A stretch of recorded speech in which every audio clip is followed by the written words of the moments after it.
Hey y'all, welcome to Misguided Week 5. The title of this week's message is called Freedom. I want to first say thank you to Deanna Smith for coming on and filling in for me last week as we continued the walk and just kind of gave a testimony or a testament to what it's like or what fasting is, and that wilderness, and also kind of give you some insight on what she does. I don't know if she really mentioned it, but she does do coaching for those who are starting businesses and things like that. So I would definitely reach out to her as a resource if that is something that you're interested in. So with Misguided, we had this theme of a wilderness. Is basically the whole purpose of this series is to give purpose and direction to those who are seeking purpose or seeking a way out of that dark place. Just getting an understanding of the wilderness. It is a magical place, as I've said before, because the person that you are before you come in is not going to be the person that you are when you come out. And I love what Dr. Smith said when she talks about how the wilderness kind of has this negative connotation to it, but it's actually a place of protection. As we are guided through, finding our way. Also, we related the process of coming out of the wilderness to the process of a diamond. We basically talked about how at first the diamond starts underneath Earth's surface and then it's brought up with volcanic activity, with chaos, and then after that it has to be broken down, and then it's ready to sell. So just like us, sometimes we don't realize or we don't find that call until things in our lives start to go crazy and start to spiral out of control. We start to realize, okay, we need to make a change. Okay, I need to find my way out of whatever it is that I'm going through right now. And just like that diamond, it gets broken down. So there is going to be a process that you go through when it comes to recovery, when it comes to finding your way. There's going to be things that are going to be taken away from you, as well as things that are going to be added to you. And whether that's building yourself up with good character traits, whether it's letting go of the negativity in your life, whether it be people, places, things, and of course at the end, finding that promise, that diamond, and just being ready to walk into the fullness of who you are. So I really appreciate you all, like I said, for tuning in. If you have not watched all 5 videos yet, of course they are posted on our Instagram and YouTube for you to go back at any time. Throughout the series, I've given you reflection questions, basically to make you help you sit there and think about where you are and where you're trying to go. Those reflection questions were a way to get you to kind of guide yourself out of whatever it is that you're going through or whatever it is that you're seeking right now. So yeah, I appreciate y'all. And of course, we're only going to get better from here. I do plan on doing this series again and going more in depth. So make sure y'all stay tuned for that. Okay. This week is called Freedom. And basically during this video, I really just want to take the opportunity to kind of share, my story. We all have a story, and I personally have never really sat down and given my own. I've been doing Hills in Motion since high school. I've been mentoring. I've been in just different positions where I had the opportunity to tell my story, but I've always shied away from it. Sometimes because I don't necessarily think my story is that big or that deep, you know what I'm saying? But, I feel like it can help somebody, and it is a testament to why I'm even starting, Misguided, and why this series Misguided is so important for me and for a lot of you all. So I first want to start with I got my notes here because I'm doing raw and uncut today. I really want this video to be real. I want to not fake it. I just want it to be us really just connecting, having a conversation without too much distraction, without too much fake whatever. But I made a whole back. I'm trying to make a background all day. 6 o'clock this morning. Didn't really go too well, so you just getting this. You getting raw, natural, uncut. Okay. So I basically want to start with my childhood and who I am and stuff like that. So first of all, y'all, I grew up a little, you know, I had problems. I had a lot of problems growing up, and for some of us, it's because of our environments. It's because of different things that we had to go through. So I struggle with things like anger problems. I've struggled with insecurities and even suicidation and things like that. So this testimony is just going to really kind of focus in on all of that and hopefully help somebody or give somebody hope. So my parents, so first of all, I want to just say I grew up a daddy's girl. My parents got a divorce when I was like 4th grade, going to the 4th grade. So I stayed with my mom, and that was a big thing for me because, like I said, I was a daddy's girl and I was kind of taken away from my daddy. And not only that, I kind of took all of that anger and stuff out of my mom, and she definitely dealt with a lot with me growing up. So I appreciate her for still loving me the same and not giving up on me, because she could have, but she didn't. So I was that child. I was the middle child, and I don't know if everybody know about the middle child syndrome, but I had it. I had it bad, and on top of that, I was going through stuff. Like I mentioned with insecurities, I'm a dark skinned girl, always been chocolate. Okay, this is real. This is real. And I feel like back then we all could say like that wasn't something that was glamorized. Even though melanin is popular or whatever, trending, or people are starting to realize that all skins are beautiful. Before, you didn't really hear too much about that growing up. So I definitely had my issues with that, and my hair, so my skin with my hair. I just thought I was so ugly, honestly. I thought I was just never gonna, whatever. Not to say that I thought that dark skinned people were ugly, because I definitely had a dark skinned older sister, and I thought she was so beautiful, and I did want to look like her, you know what I'm saying, for some time. So with all that being said, growing up insecure, growing up with some anger problems, not really understanding how I feel like that's really what it was. Let's skip to high school. So none of that stuff. Oh, let me go back a little bit. So all of that kind of did, I did go to counseling as a little girl. I went to counseling, a few counselors, and so I was getting help. Or I didn't really see it as help then, but I was getting help, was being listened to. But that's important. So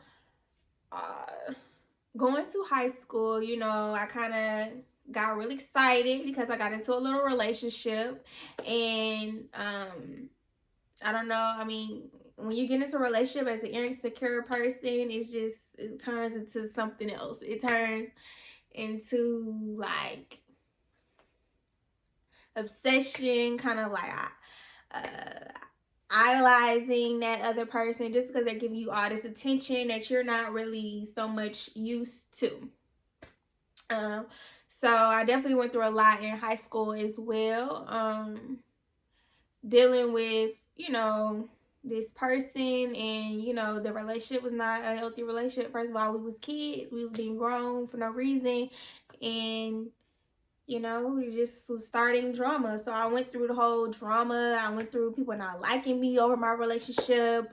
I went through you can call it bullying or whatever. Like I went through that, and I dealt with that, and you know what I'm saying? So definitely all of that definitely impacted my mental health, and which was the reason why I still was going to counseling like throughout my life.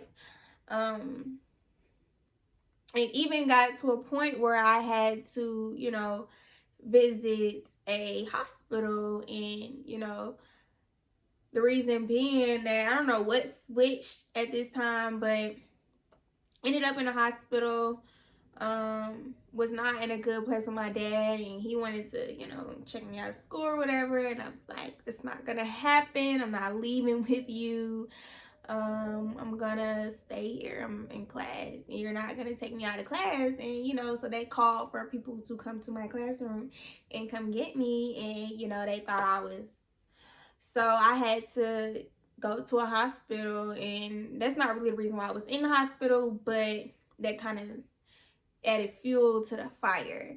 And I would like to say that one of the, what kind of led me to, you know, going to the hospital and the whole him coming up to the school, was that one day I sent a message to one of my teachers talking about how, you know, she always knew I was unhappy. She was that person in my 9th grade year that I would kind of vent to, because, you know, she kind of understood me a little bit, and I was very grateful for that, because I would go to her classroom. If I had a bad day, I would go to her classroom, or for class, I'll go to class and not do any tests, not do any work. If I'm having a bad day, I can't think, I can't do anything. Like, I was that person, like, no, what do you mean? Like, what about my mental health? Like, I don't want to do this. So I'm very grateful for her, and it kind of helped me build that trust with her. So when it came to my 11th grade year, when I was sent to this hospital or whatever, you know, I sent a message to her talking about, you know, I don't want to be here, da da da.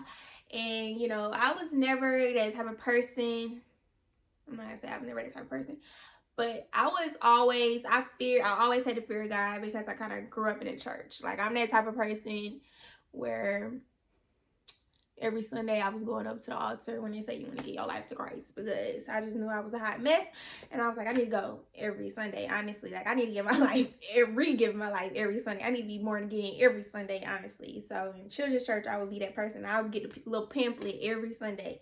So, you know, I always feared God, and just thought that if I take my life, you know what I'm saying, I'm gonna go to hell and stuff like that. So I would never really try to take my life, but I have definitely attempted, you know, different things before.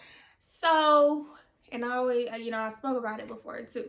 So this, you know, her love for me, she reached out to some people at the school, I guess, and, you know, they was trying to get me to come to talk to them about whatever was going on. And ended up in the hospital.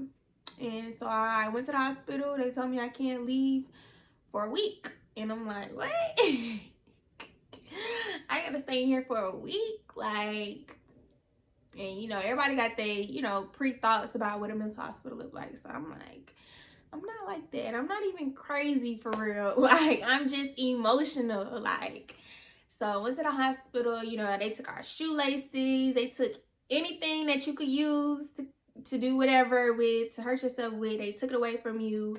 It was freaking cold in there. It was honestly like jail. Like, honestly, went to the room cold. You got a roommate. Pretty sure the beds were not comfortable, and they will wake you up at like 5 o'clock in the morning. It's pitch black in there, and they'll put like a little flashlight in your eyes and all that. Make sure you ain't try to do nothing through the night. Making sure you breathing, take your blood pressure, all that. And then yeah, and then you only had so much outside time, and then the outside had these long gates, so you couldn't even really see outside. Only thing you can see is the sun, if it's right there, the sun in the sky. And, you know, they mark how much you eat and just different stuff. You get one phone call a day. Like, it was an experience, but I learned a lot in this place, because, you know, I'm a talker. I like to talk. And you know, I was just talking to people in there, and it kind of felt good to, you know, I was called crazy a couple of times in my life, so it kind of felt good to be around other people who really couldn't judge you, because everybody in there had problems. So, you know, I would be talking to people and just really trying to understand what everybody was going through, the different things that people were diagnosed with and why they were diagnosed with and how they ended up there, because honestly, I didn't know how I ended up there. And that's honestly what kind of got me interested in psychology, which was my major in college. So, you know, it was a experience that I'm grateful for because I learned a lot. I learned that, you know, a lot of the things that we go through as children, or just a lot of things that sometimes if we don't speak on it, it can lead us, I know that's kind of backwards, but you know, it's important to, you know, work on ourselves, because if we let things build up, it can lead us, you know, in these type of environments. And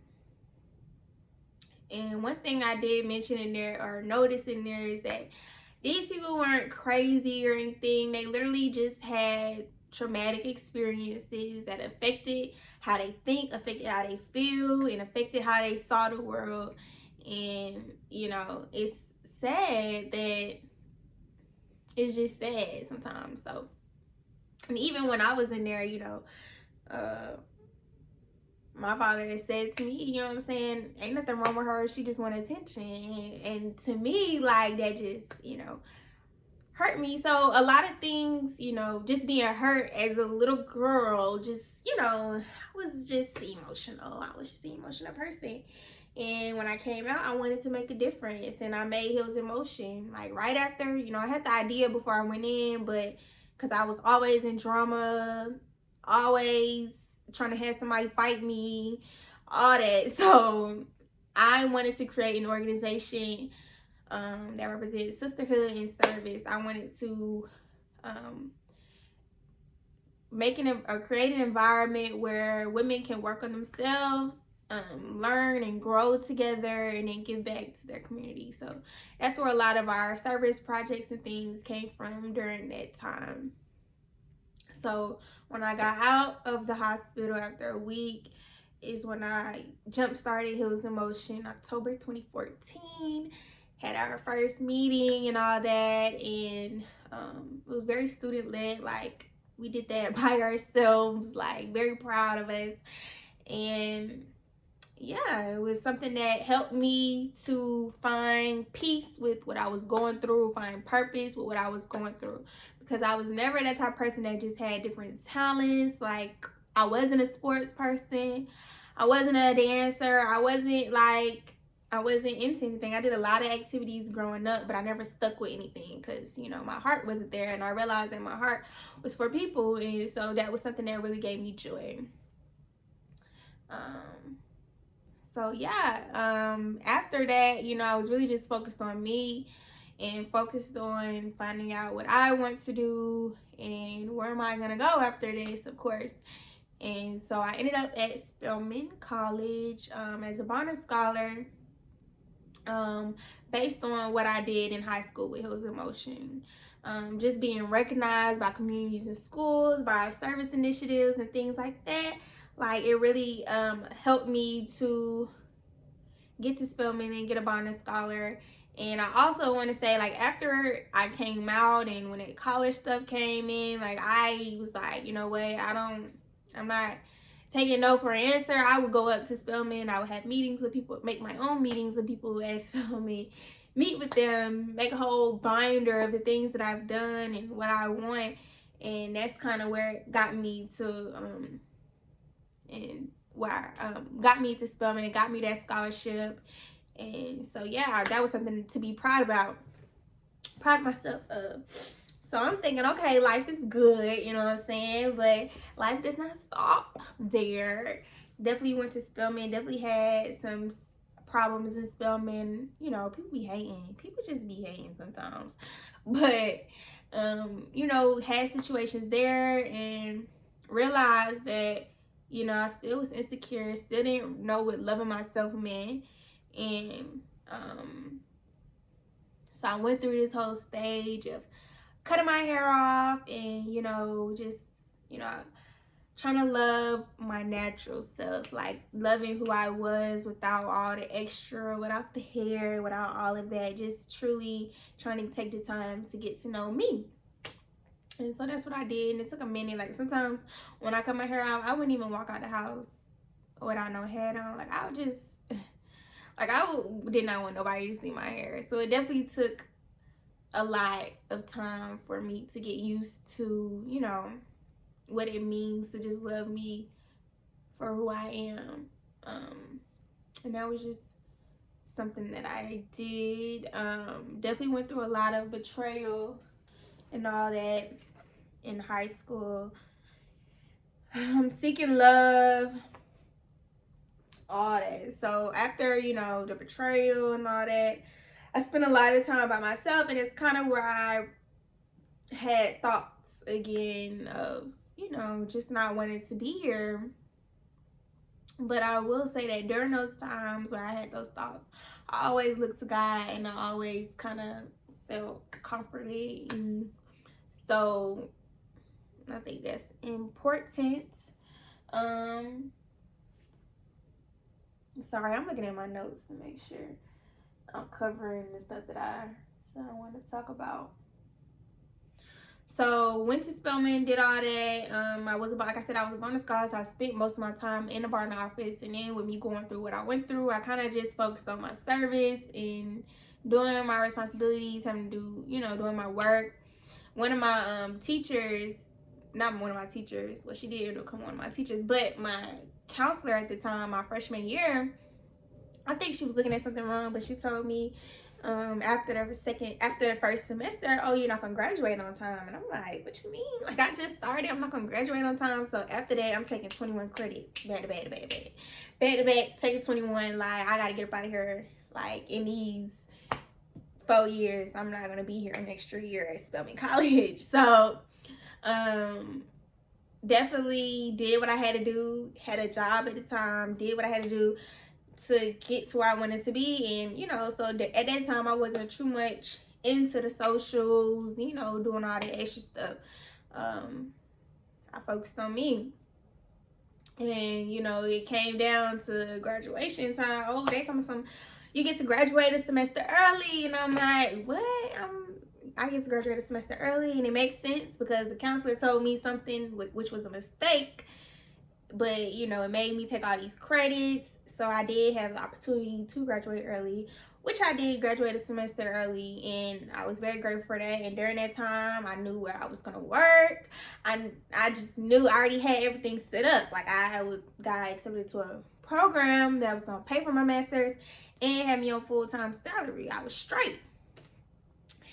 But it did not stop there. So when I graduated, you know, I went into substituting and just, you know, trying to prepare myself for my next season of my life. But during that time, I also found myself becoming depressed again. And so I kind of fell into some addictions. And it's crazy because I used to look at certain people and just be like, you know, I would never do that. I would never be like that. But let me tell you, never say never, because God definitely had me going through some stuff to learn some stuff, because yeah. And so definitely fell into addiction and just not being happy. And I just remember writing in my journal one time, like, Lord, I really want to use my gifts and my talents. Like, save me from whatever this is. Like, I need your help. And I remember that same day, maybe an hour later, like, I got a phone call saying, oh, your offer was rescinded because of COVID. And so I'm like, wow, that was quick. Like, what are you talking about? So that was crazy for me. And I just feel like I fell deeper, because I'm like, Lord, what are you doing? Like, I'm thinking I'm gonna go into this career and be able to use my gifts, my talents, get my master's, all of that. And it's crazy that I'm just now writing to you, and then but then I get a call an hour later talking about something, oh, basically you fired, or oh, basically we taking this from you.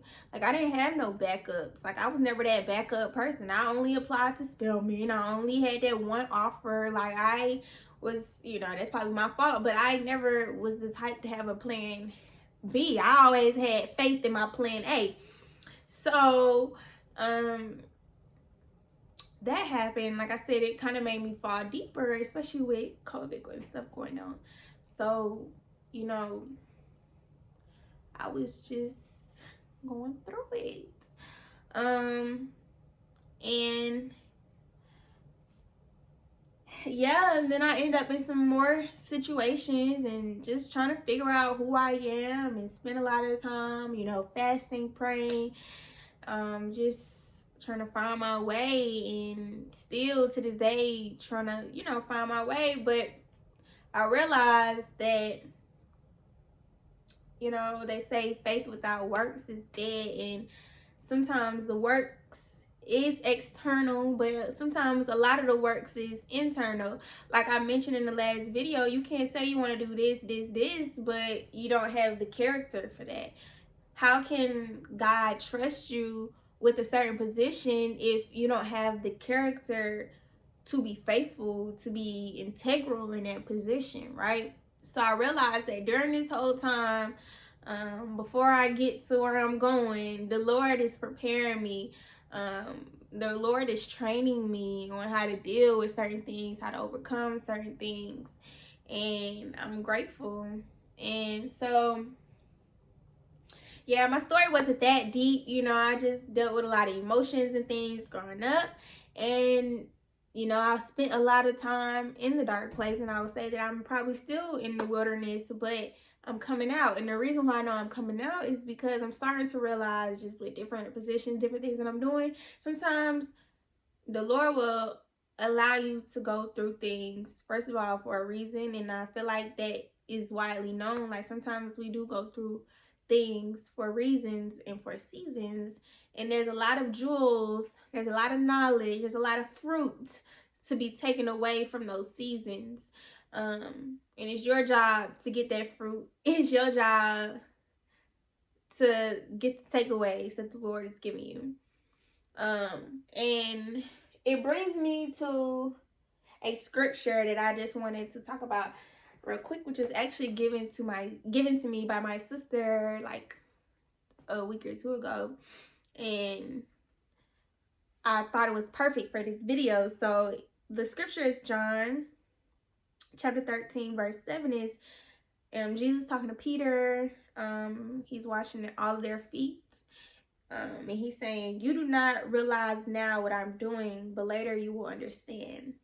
And then 7 verses down, John 13:14 says, now that I, your Lord and teacher, have washed your feet, also should wash another's feet. You should wash another's feet. So basically what I'm saying is, do not take this season of wilderness, no matter how difficult it is, do not take it for granted. And there's things to be learned in this season. And like we said before, you're going to come out a diamond, but it's going to take the work. And it's not only gonna take the work, but it's gonna have to take faith too. So faith without works is dead, and works without faith is dead. How about that? You can't just work, drive yourself crazy, and not take the time to believe and rest and have peace in what's going on. So what I'm trying to say is, I believe that, you know, the Lord will take you through that wilderness. The Lord will walk you through that wilderness for you to walk somebody else through their wilderness. Thank you, Jesus. He'll take you through that wilderness, walk you through that wilderness so that you can walk somebody else through that wilderness. A lot of the things that you go through in life, a lot of the things that you're dealing with in life has nothing to do with you. Sometimes. I'm not going to say a lot of the things because I don't know.